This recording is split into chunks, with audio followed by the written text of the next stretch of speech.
Kenapa kita perlu menjaga zikrullah?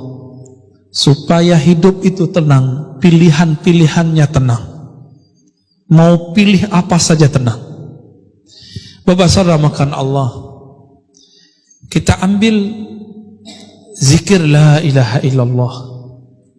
Nabi mengatakan afdalul zikri la ilaha illallah.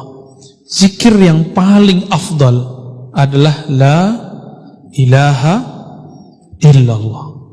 Itu terjemahannya.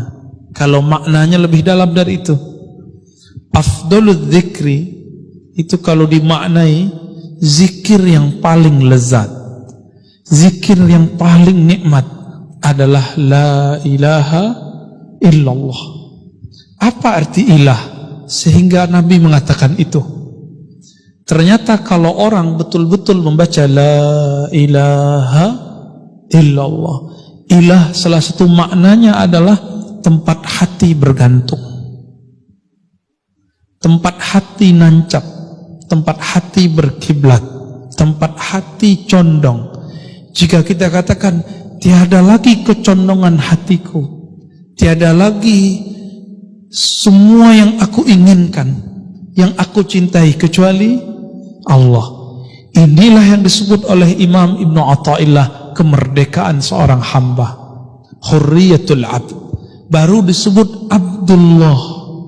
Maka orang yang menyebut la ilaha illallah, tiada lagi tempat kami bergantung, tiada lagi tempat kami memuja, tiada lagi tempat kami menyembah kecuali Allah. Di saat itulah dia menjadi merdeka.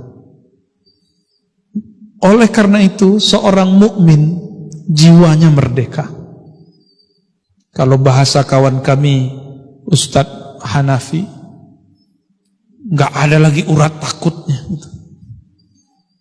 nggak ada lagi rasa takutnya kecuali kepada Allah.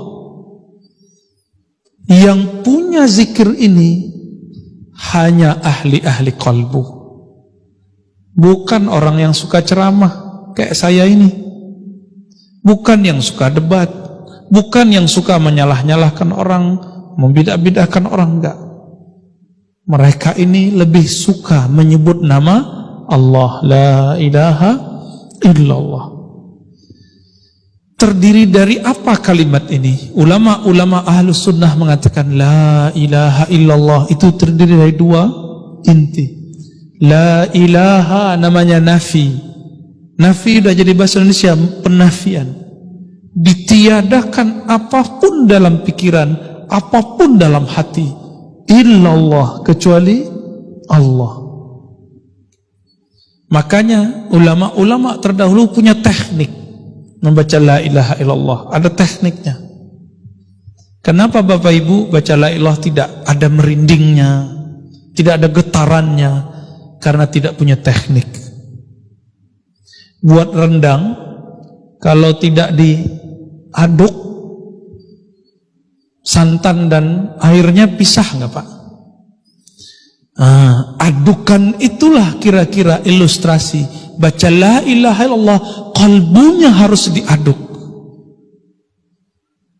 Mengaduk kalbu itulah, menghantam kalbu itulah yang membuat kalbu itu terasa tenang.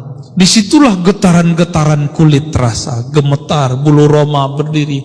Ada rasa yang tidak bisa diceritakan.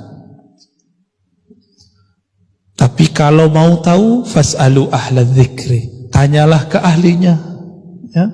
Itu tidak diobral, tidak diobral. Kalau zikir-zikir biasa, itu bisa dijelaskan kapanpun. Tapi kalau tekniknya tidak. Nah itu nafi. Illallah itu isbat. Apa arti isbat? Isbat berarti penetapan. Tiada yang disembah kecuali Allah. Tiada yang dituju kecuali Allah. Tiada yang diharap kecuali Allah. Orang kalau begini, PNS kalau begini, karyawan kalau begini nggak perlu fingerprint. Kerjanya pasti selesai. Kenapa sekarang harus pakai fingerprint, pakai daftar hadir? Karena orang-orang tidak serius bekerja. Dia hanya takut ke atasannya. Jadi nggak takut kepada Allah. Takut dengan report laporan-laporan manusia, tapi tidak takut dengan laporan-laporan malaikat-malaikat Allah. Bapak Ibu Saudara, ikhwan